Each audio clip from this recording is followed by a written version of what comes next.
한때 간증 집회가 굉장히 유행을 했습니다. 사형수가 변하여 전도자가 되었다는 간증, 또는 연예인들도 변화받은 간증들이 굉장히 많았습니다. 간증은 하나님의 이름을 높이고 은혜를 증거하는 것이 간증입니다. 그런데 때로는 자기 자랑을 간증으로 착각을 하는 경우가 많이 있습니다. 여러분, 간증과 자랑은 전혀 다릅니다. 간증은 하나님을 높이는 것이고 자랑은 자기를 높이는 겁니다. 전에 어렸을 때 쓰리꾼으로 교도소에서 6개월을 살다 나왔는데, 이 사람이 간증을 하면서 자기가 전과 팔봉이라고 자랑을 해요. 그리고는 자기가 명동의 칼잡이였다는 거야. 이런 것을 가지고 간증이라고 그래요. 여러분, 이제 나중에 이 사람을 아는 어떤 분이 얘기를 해.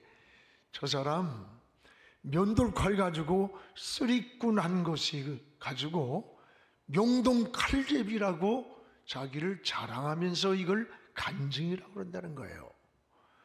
여러분, 간증은 자기를 나타내는 게 아니에요. 간증은 예수 그리스도의 은혜를 증거하는 것이 바로 간증입니다. 오늘 말씀은 사도 바울이 주님을 만난 이후에 내 인생이 어떻게 변화되었는지를 고백하고 있는 간증입니다. 바울이 변화받기 전에는 그 모습이 어떤 모습이었고, 내가 다메섹에서 주님을 만난 이후에 내 모습이 어떤 모습이었는지를 고백합니다. 그리고 바울이 예수를 핍박하던 아주 잔인한 사람이었음을 잘 알고 있던 그 유대인들이 바울이 변화받고 간증을 하니까 그 유대인들이 많이 예수님을 믿고 예수님께로 돌아왔다고 했습니다. 그렇습니다. 여러분도 자랑이 아니라 주님을 높이는 간증이 많이 있기를 축복합니다. 그래서 웨슬레는 날마다 간증을 하라는 거예요. 날마다 예수 그리스도의 은혜로 살았음을, 하나님의 은혜였음을 고백하고 간증할 때 하나님은 그 간증을 보장해 주신다고 했습니다. 그렇습니다. 그러면 오늘 바울이 변화받기 전에 어떤 사람이었을까? 오늘 3절에 잘 나와 있습니다. 우리 함께 읽겠습니다. 나는 유대인으로 길리기아 다수에서 났고 이 성에서 자라 가마리알의 문화에서 우리 조상들의 율법에 엄한 교훈을 받았고 오늘 너희 모든 사람처럼 하나님께 대하여 열심히 있던 자다. 바울이 변화받기 전에 이름이 뭐예요? 사울입니다. 오늘 바울은 변화받기 전 모든 게 자기중심적이고 이기적이고 자기 자랑이에요. 오늘 3절에도 마찬가지요. 나는 나면서부터 로마의 시민권자야. 그 당시에 로마가 세계를 지배할 때입니다. 로마 시민권을 가졌다고 하면 어느 누구도 건들 수 없는 신분을 가진 거예요. 요즘 미국이 세계 국제 경찰국이라고 하지만 미국의 시민권은 아무것도 아닙니다. 또한 나는 가마리알 문화생이다. 당시 최고의 랍비들에게 여러분 공부를 배운 사람, 오늘날로 말하면 하버드나 옥스퍼드 출신이라고 하는 굉장한 교만함이죠. 또 사울은 나는 율법학자다. 바리새인 중에 바리새인이고 서기관 중에 서기관이고, 율법학자는 당시에 판결권을 가지고 있어서 내가 사면도 시키지만 감옥에 가둘 수도 있고 사람을 죽일 수도 있고 살릴 수 있는 판결권을 가진 자입니다. 그리고 나는 하나님에 대해서 열심히 있는 자라는 거예요. 그러나 사울이 가진 잘못된 열심은 예수님을 핍박하고 하나님의 뜻을 거스리는 열심이었습니다. 다메섹 도상에서 사람들을 잡아 가두려고 지금 가는 이 열심을 가진 사람이에요. 그런데 변화받기 전 사울의 그 열심, 그건 하나님의 뜻을 거스리고 하나님을 근심되게 하고 하나님의 일을 무너뜨리게 만드는 이 생태계를 파괴하는 자예요. 열심 자체가 나쁜 게 아니에요. 열심이 잘못된 열심이 굉장히 위험한 것이라는 것을 우리가 알아야 됩니다. 그래서 4절에 보면 우리 같이 읽어봅시다. 내가 이 돌을 박해하여 사람을 죽이기까지 하고 남녀를 감옥에 가두었다.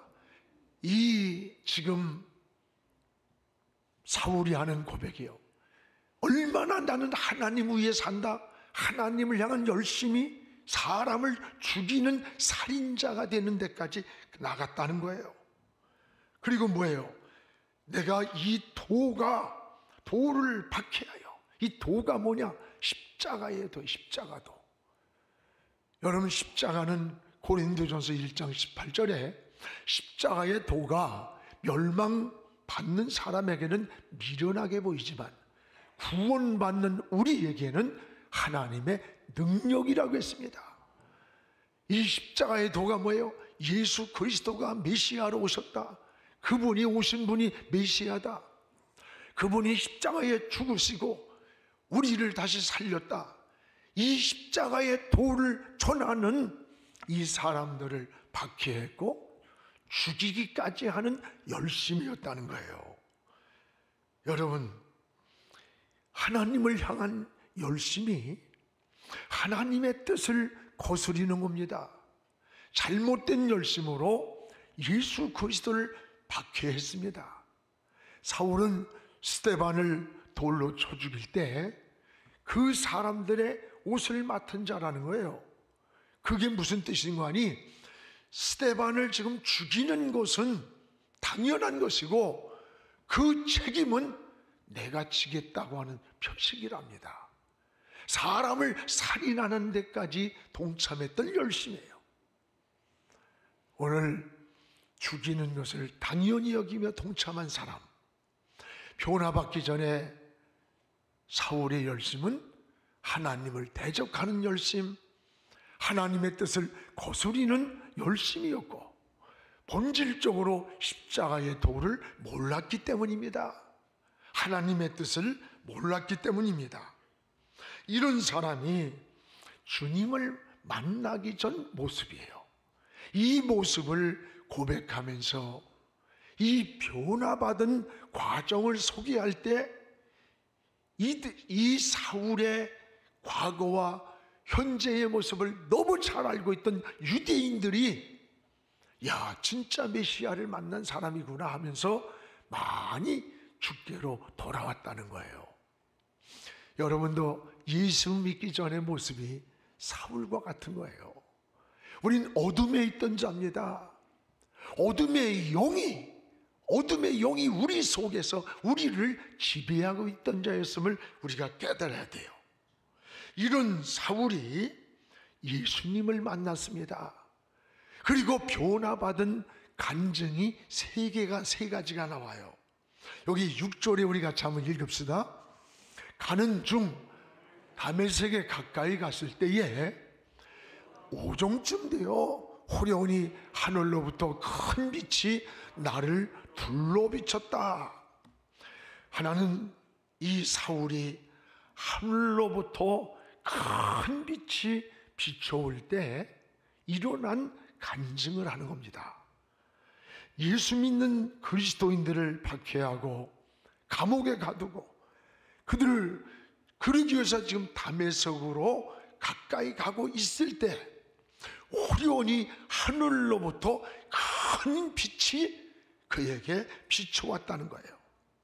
이 큰 빛이 비춰올 때에 사울의 변화가 시작되었던 거예요.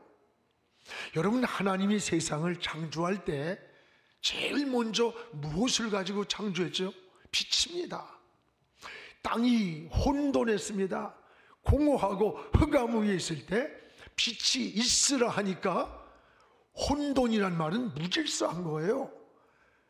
또 여러분, 공허하단 말은 비어있는 거예요. 흑암은 어둠으로 깔려 분별할 수 없는 이 세상을 하나님이 빛으로 세상을 창조했어요. 질서가 잡히고 채워지고 어둠이 물러갔어요. 원래 예수 믿기 전에 우리 인간의 모습은 마치 창조 전에 이 땅과 같은 거예요. 우리의 마음이 여러 혼돈한 겁니다. 무질서한 거예요. 그리고 공허한 거야.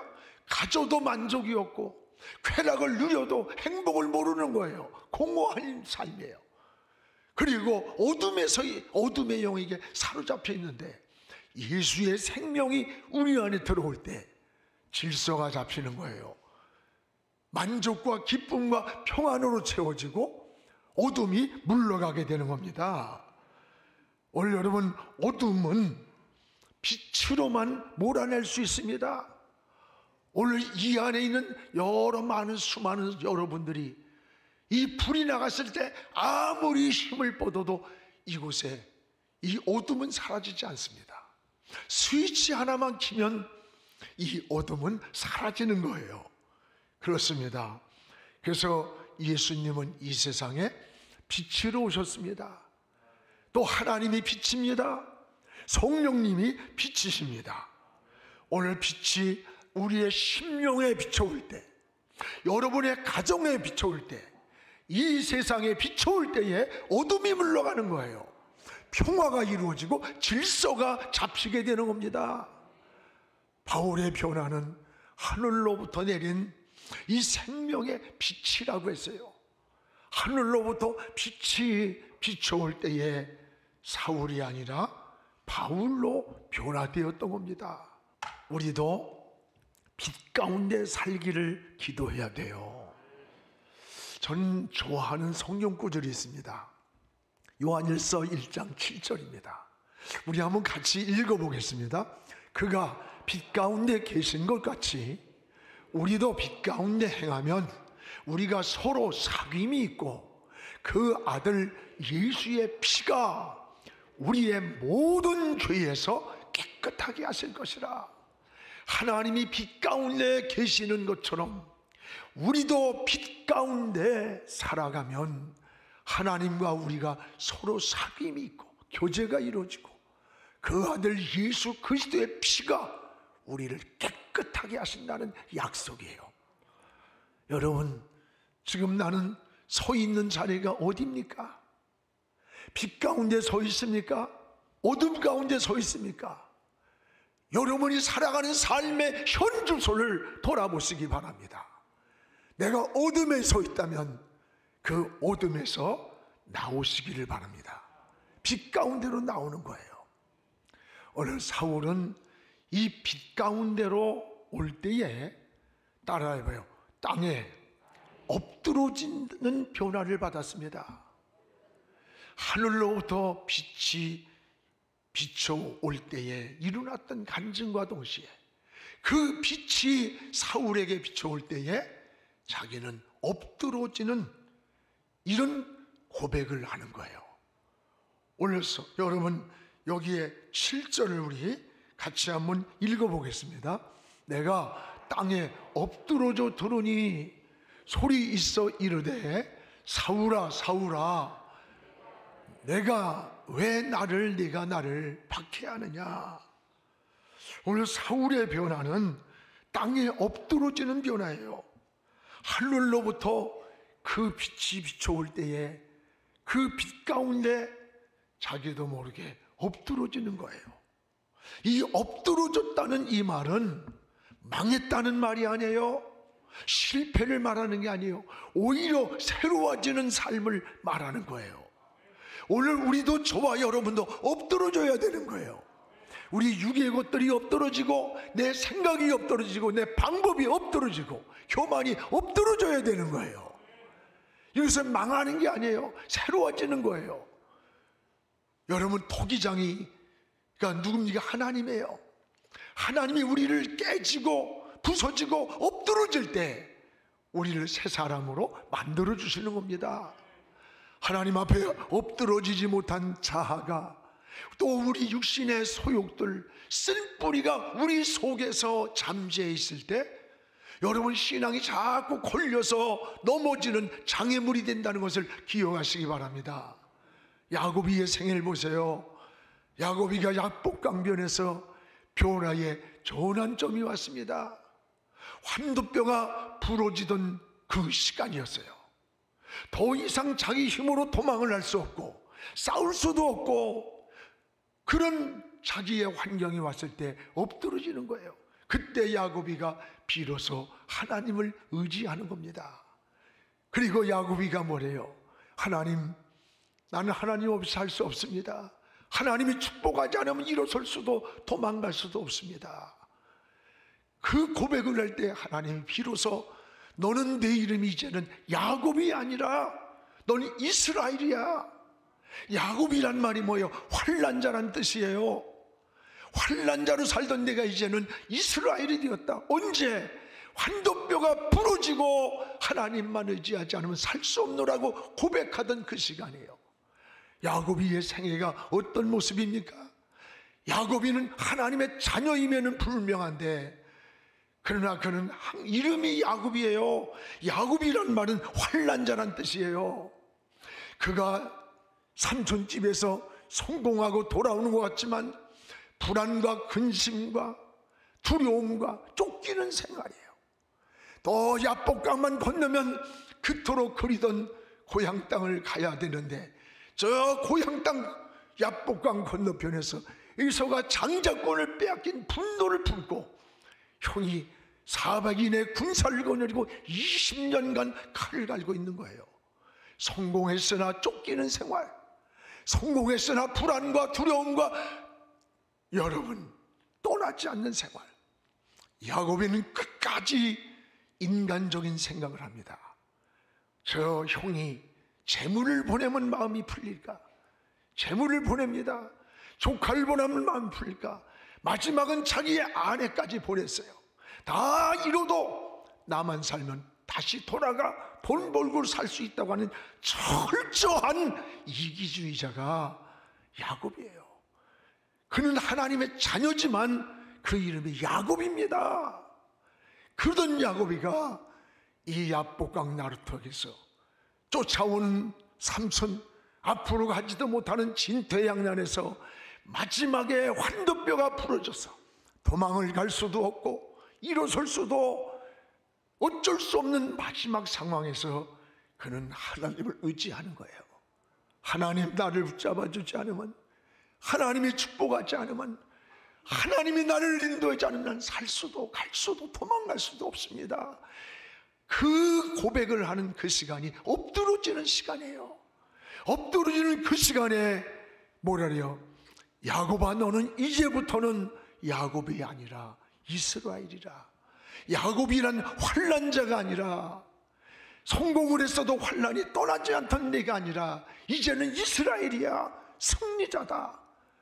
하나님은 이름을 바꿔줬어요.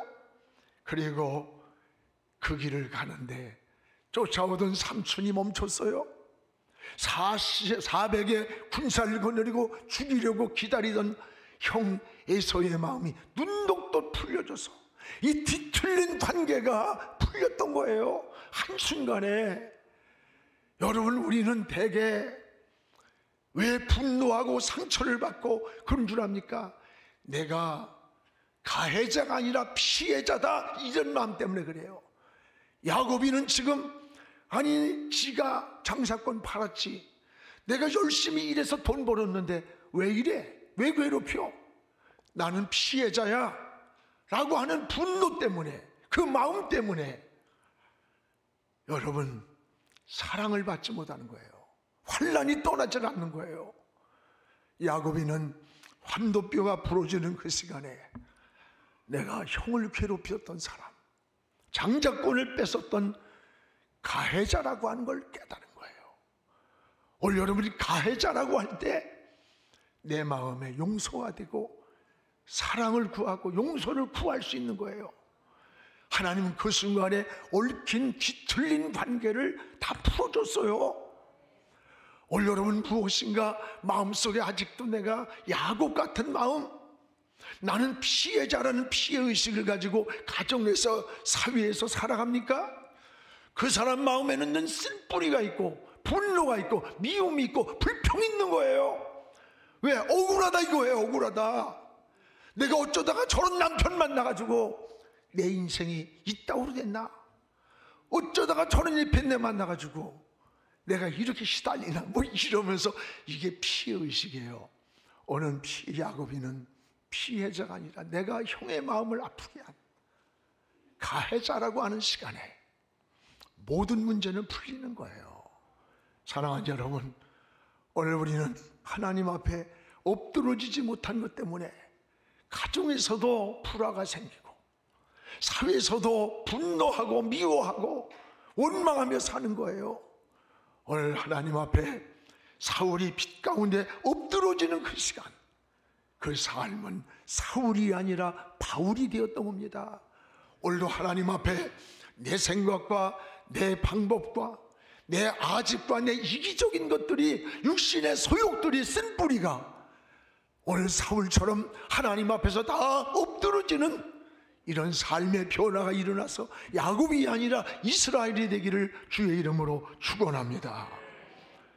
여러분, 또 하나 사울이 엎드러질 때 주님의 음성을 듣는 놀라운 간증입니다. 오늘 7절을 우리 다시 한번 읽겠습니다. 내가 땅에 엎드러지는 들으니 소리 있어 이르되 사울아 사울아 내가 왜 나를 박해하느냐. 오늘 땅에 엎드러진 사울에게 처음으로 주의 음성이 들려왔던 겁니다. 엎드러진 사울에 들려온 주님의 첫 음성이 뭐예요? 너 왜 나를 핍박해? 왜 너 나를 괴롭히니? 그때 뭐라, 내가 언제 괴롭혔습니까? 그때 뭐라고 합니까? 예수 믿는 사람들을 핍박하고 괴롭힌 거는 바로 주님께 한 짓이라는 거예요. 그렇습니다. 여러분, 교회를 핍박하고 성도를 괴롭히는 거는요, 예수님을 괴롭히는 것이라는 것을 꼭 알아야 돼요. 예수의 이름 까닭에 그래서 핍박을 받을 때 오히려 즐거워하라. 왜? 하늘의 상이 크다는 거예요. 성도를 사랑하는 것은 주님을 사랑하는 겁니다. 성도들을 섬기는 것은 주님을 섬기는 마음이에요. 오늘 여러분, 예수의 이름으로 소자에게 냉수한 검을 대접한 것도 주님은 그 상을 잃지 않는다 그랬어요. 선지자를 섬겼느냐? 그게 사람에게로 끝나는 게 아니라 선지자가 받을 복을 주신다는 거예요. 사랑하는 여러분, 이웃에게 예수님의 이름으로 도움이 꼭 필요한 사람이 우리 곁에 있다면 그에게 예수님의 사랑을 가지고 그 사랑을 나누고 베풀었다면 바로 주님께 한 겁니다. 여러분, 주님을 만나고 있는 거예요. 우린 주님이 지금 여기 와서 계신다면 옷을 해주고 뭐든지 내가 드리겠다고 할 수 있어요. 그러나 주님은 여러분이 살고 있는 삶의 현장에서 여러분의 손길이 아니면, 여러분이 돌봐주지 않으면, 여러분이 붙잡아주지 않으면 일어설 수 없는 그곳에 예수의 이름으로 베푼 사랑이, 그 손길이 거기에 주님이 계신 거예요. 우리는 늘 주님을 만나고 있다는 마음을 가지고, 우리 그리스도인들이 의식주를 해결하고 나 하나 배부르고 잘 먹고 성공했다고 행복한 게 아니에요. 내게 여러분 좋은 조건이 있다면 내가 주님의 이름으로 나에게 이 은혜를 누구와 나누길 원할까? 내 주신 건강을, 내 재능을, 또 내 소유를 가지고 함께 나눌 때 그곳에 주님이 계시고 주님께 하는 거예요. 우리 교회가 이제 42주년을 보내면서 지금 개척부터 20년까지의 사역을 성장기로 봐요. 20년부터 40년까지의 사역은 성숙기였다면 이제부터의 사역은 뭘까? 다음 세대를 세우는 겁니다. 그리고 통일 시대를 준비하는 거예요. 그리고 우린 이웃을 섬기면서 선교하면서 나가는 이런 우리 영안교회가 되어지기를 주의 이름으로 축복을 합니다. 기도하겠습니다.